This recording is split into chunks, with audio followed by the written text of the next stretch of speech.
my beautiful creatures. My name is Lily and welcome back to Necrobarista.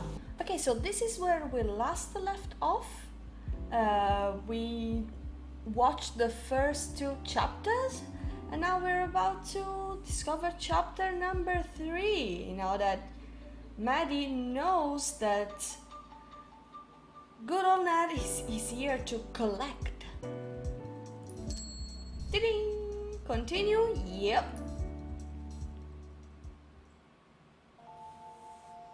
Okay, so Kishan is still here. How long has it passed? Day 2, 12 p.m. The terminal. HA.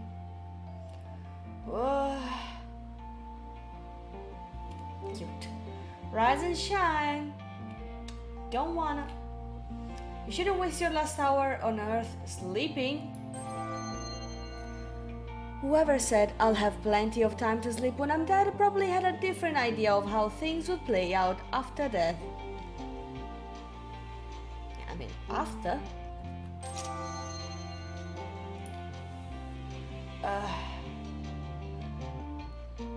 Man, I was hoping that I was having a really long, weird dream. Sorry, no such luck. I'm still having trouble getting my head around it. I totally understand. Want a coffee? What is happening?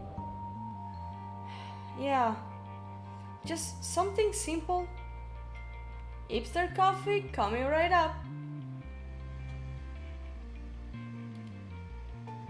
What's going on downstairs? Didn't even know you had it downstairs. There's more to this place than meets the eye. Maddie's down there desperately trying to fix our debt situation. Sounds like she's hosting a cage match or something. Well, not exactly, but she's mentioned wanting to do that. There's some wrestler called the Red Comet that she wouldn't stop talking about for a while. Huh. And then because of that, Ashley got obsessed with wrestling for a bit and kept trying to suplex me. Ashley's small, so she has to opt for wrestling moves that can control the opponent's weight instead of trying to lift them. Did she manage to? She's tiny. A couple of times. Ha!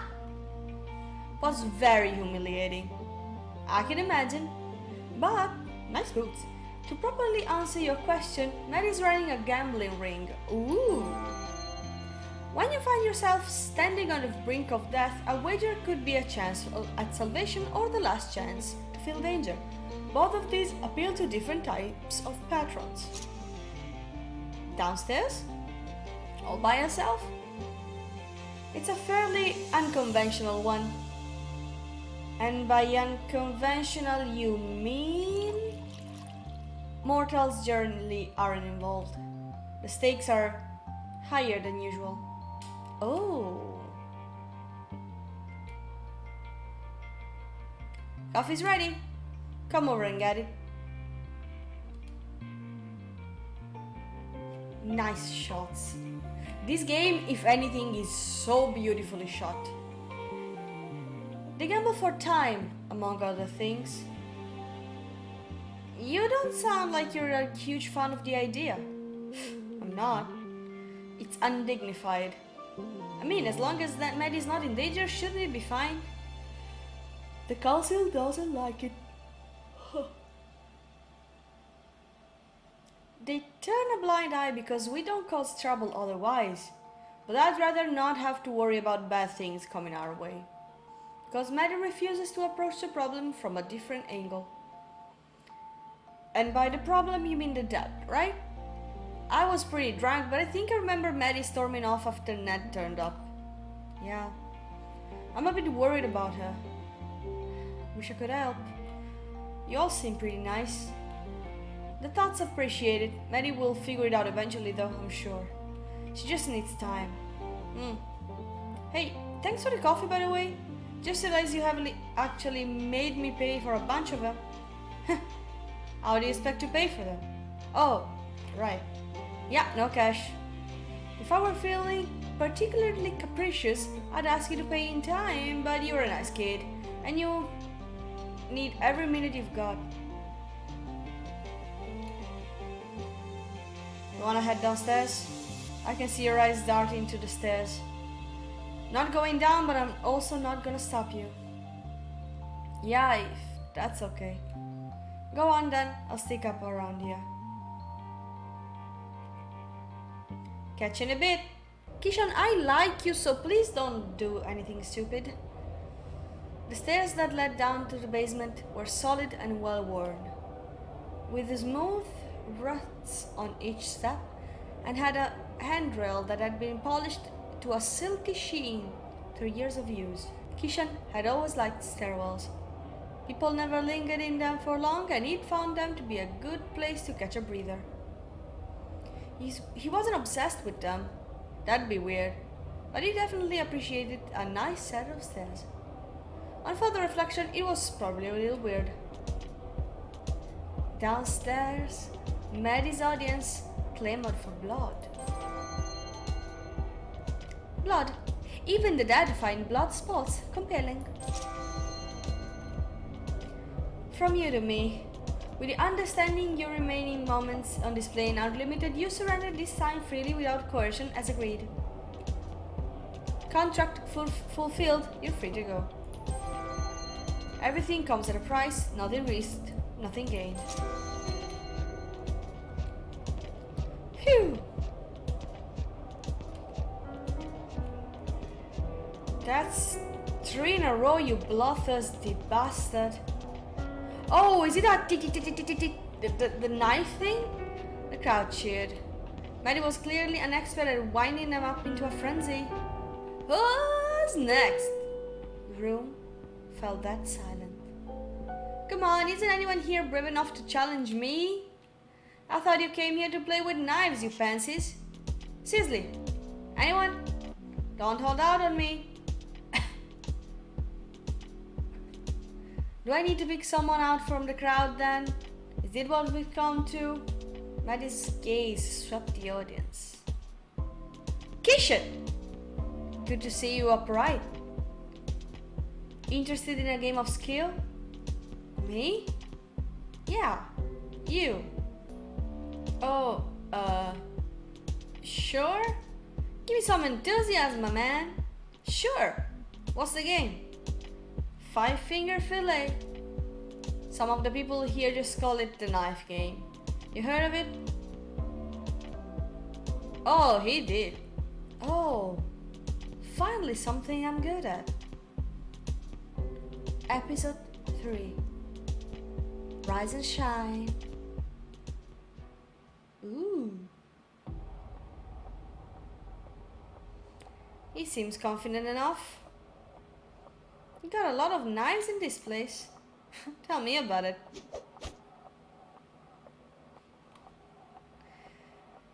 Damn, this thing has a good weight on it. Of course, I wouldn't make you compete with an inferior tool.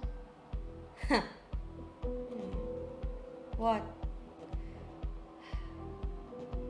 Sorry, I was waiting for you to segue into calling me an inferior tool. Shit, that was a long-hanging fruit, wasn't it? Next time, mate. Sure. Kishan did another experimental slash, and this time it made an audible whoosh. The spectators oohed and ahed, but this wasn't for them. He knew that he only had one shot to get accustomed to the blade. You done showing off? Nothing wrong with pulling on a little show. Sounds like you're stalling for time. Getting cold feet, perhaps? Not a chance. Let's get started then. You know what you're wagering? Shay mentioned something about you gambling with time. It's not gambling if it's a game of skill. But that's beside the point. We're both wagering for 4 hours. If you win, it comes from the cafe's balance. If I win, it comes from yours. You've got around 16 hours left, in case you weren't keeping track. Shit, only that many? Want a little extra time to play with then? Hell yeah. Let's stop wasting it and get this over with. You sure you know what you're getting into? Most people are pretty shy about playing with the time they have left, especially when theirs tank running as empty as yours. Yeah, come on, unless you're getting cold feet. Hardly. You've got 30 seconds. Smack the timer when you're ready.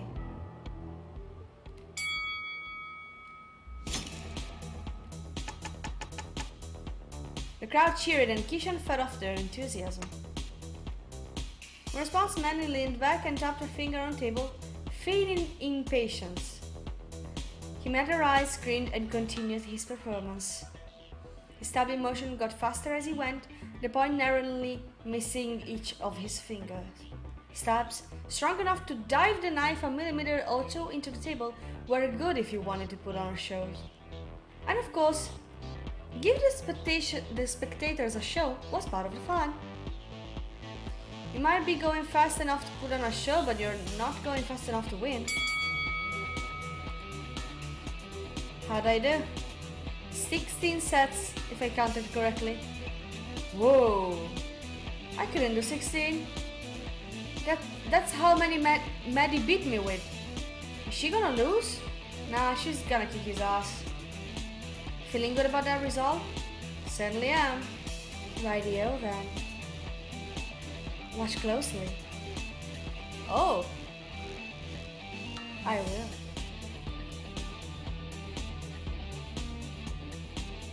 $16. 1 3 7 11 15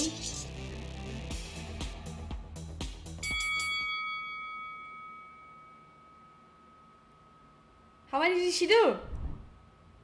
Told ya, she's unbeatable. Is it magic? She could cheat if she wanted to. Definitely not, she's just that good. Poor guy. He didn't know what he was getting into. Sorry, mate. You beat me fair and square. Pretty impressed. I aim to please. I'll be taking those hours now if you don't mind. Oh yeah, sure. How does it work?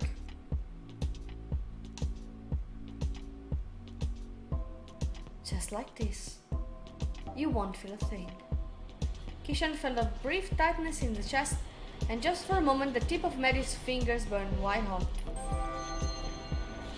White hot? You can't beat entropy. Anytime you do an energy transfer, there's going to be some amount of energy lost to heat. Huh. Ow! Shit! Someone in the crowd laughed. Sorry, I lied. It's done now though. Alright, does everyone else dare to compete with me? Come on, looking for some actual decent opposition here. I'll take any challenge, even if it's chess or something. Any challenge? Oh, it's Che. I challenge you to get everyone a drink. Rounds on me.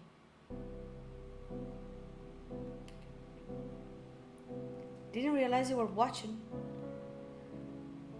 There wasn't anything happening upstairs and I got bored. Right. So, you took some hours from Kishan, huh? Yeah, I did. Feel good about that? Che, do you? I won them fair and square. He didn't know what he was getting into. There's an obvious power imbalance here that you're exploiting. Che isn't one to let you forget the responsibility that comes with power. He knew the rules. That doesn't change anything. You led him to believe that he'd get some extra time. Oh! Maddie knows firsthand how seductive the promise of extra time can be.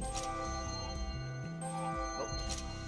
And, barring a miracle on his part, that absolutely wasn't going to happen. Doesn't matter. He's just passing through. Couple hours won't make any difference. He mad. Maddie, I'm disappointed in you. Our patrons respect us. We need to earn that respect by treating them with respect ourselves. It's not respectful or dignified. Cheating vulnerable passer-throughs out of their time, we're above that. We're better than that. I don't care whether you think it's dishonest or not. I want you to give that poor man his time back. Don't pout, this is serious. I feel like a broken record saying this, but while I understand your intentions are good, you can't keep doing these things. It's all for you. If you really want to do this for me, find another way. This isn't worth it, Maddie. It breaks my heart to see you like this, and I know that you're trying your hardest. But this really truly is not worth sacrificing your own self-respect over. Everyone here respects you, but you gambling with hours just cheapens that. I'll give the hours back. Shame, I was pretty great with the knife. Is that not as good as me? I was pretty close.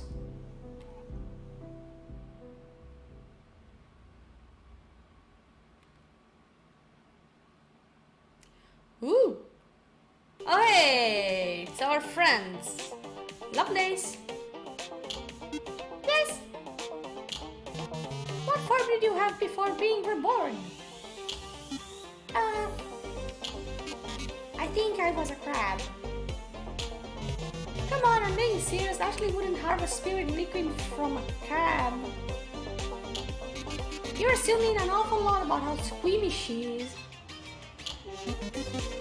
As far as I can remember, I lived above the streets, next to the sky. So, a bird then? Wings and feathers and such? No, not that. I do remember flying though. Oh, you were a sugar glider? Describe?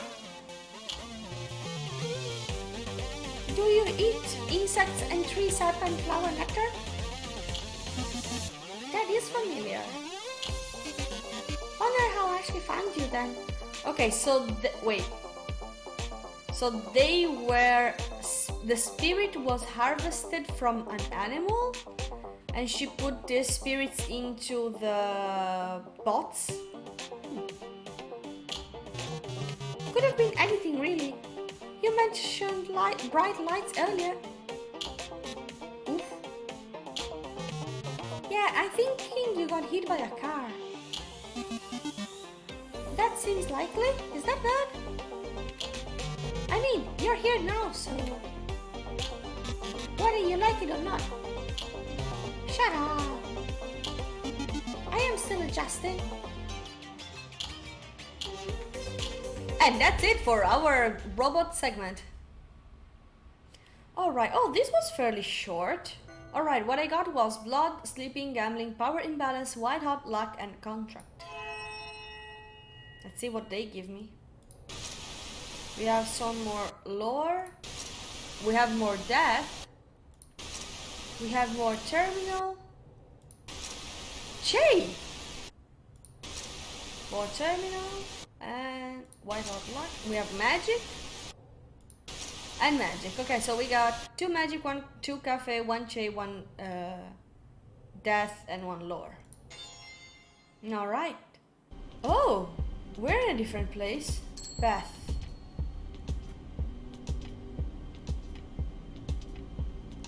I need more clients, damn it. Oh, okay, this one is already unlockable. Good.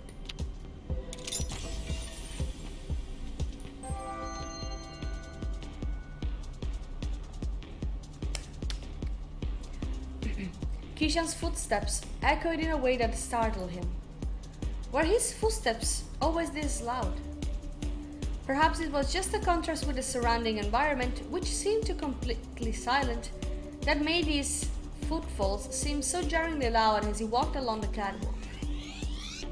He wasn't a catwalk. Why was he on a catwalk?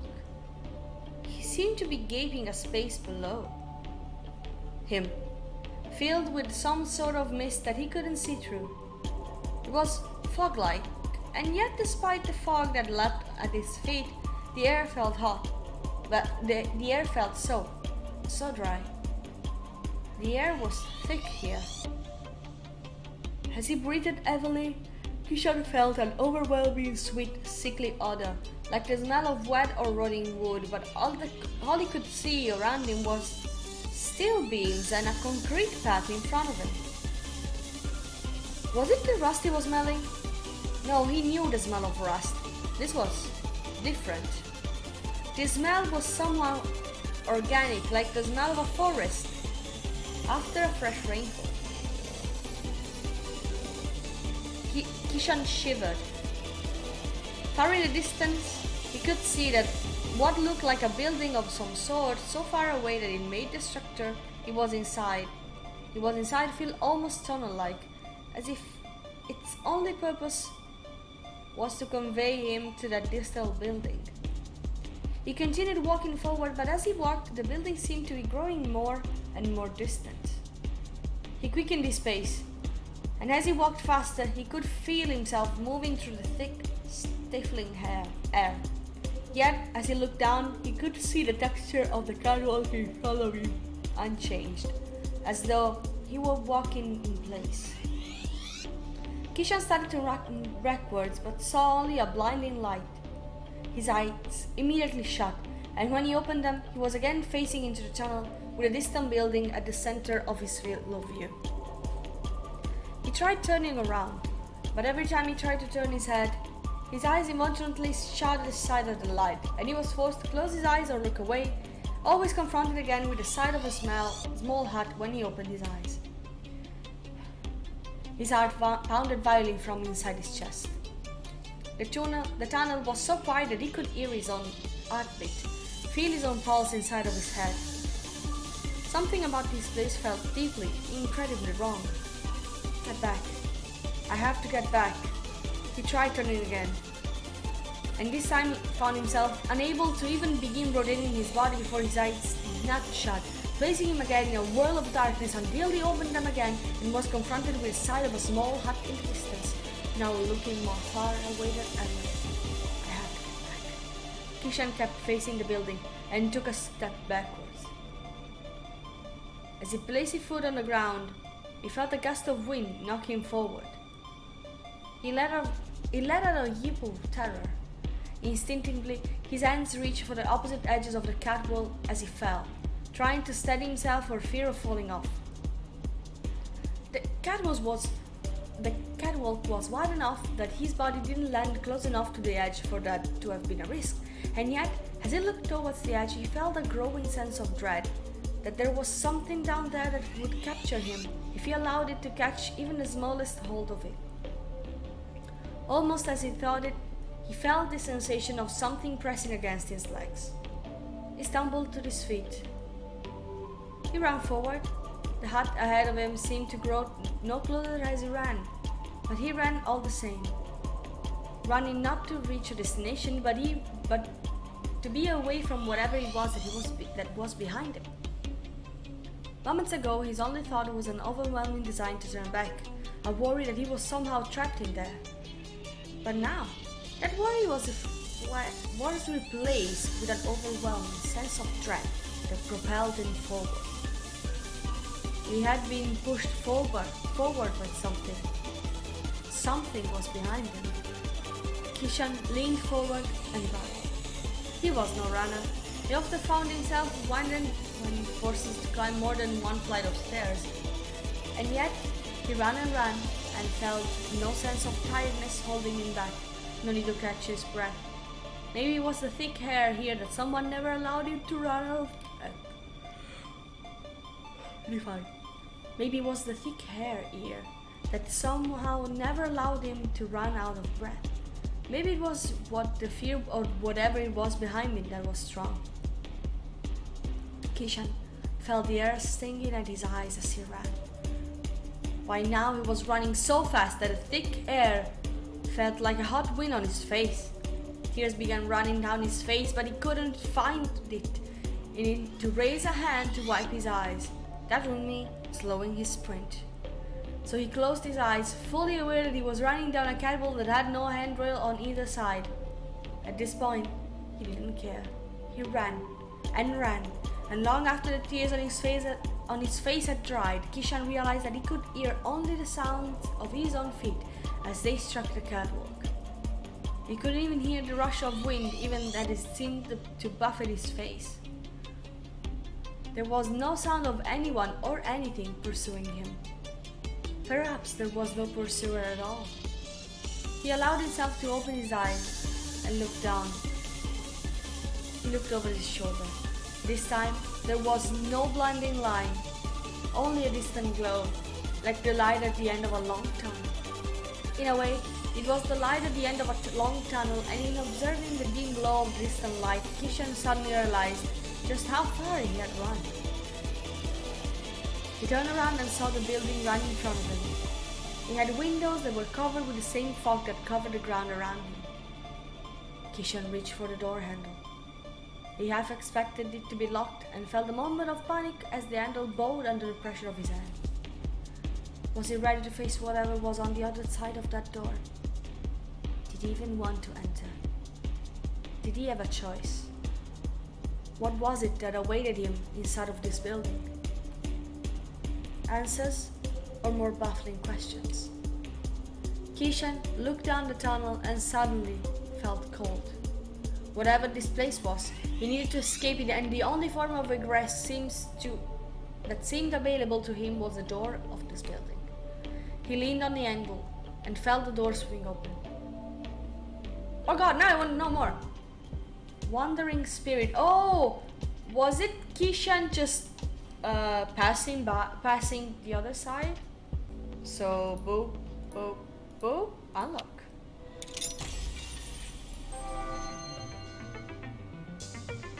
Battle Royale Robots Power Rankings. Alpha Charlie Echo. All of the commentators call this robot ace probably because it's so good. It seems biased for them to call one particular robot ace, but it's obvious how he's got his day when he wins all of the time.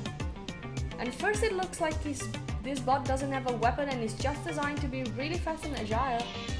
Then you realize that its entire body is a weapon for ramming into unsuspecting people. This would be a great tactic if you got into a fight when you didn't have a weapon. You don't need a flamethrower or a buzzing saw if you just have 150 kilogram body. Whoa, and can ram into people really fast. This probably wouldn't work very well for me because I don't weigh 150 kilograms and I'm pretty small. But that isn't a problem since I usually carry things that can be used as a weapon. Like, I could carry a crowbar, and then if someone tried to attack me, I could take the L end and jam the crowbar under their feet and then pull it up and use it to knock them off balance, even though I am probably smaller than most people. I'm not sure why it's named Alpha Charlie Echo. I assume that it was a remake or made in the style of the bot called Alpha Charlie, but they aren't any other bots with that name, and the team that made them are all rookies. Also, none of them are called Charlie. Maybe it's named after someone's dad or brother.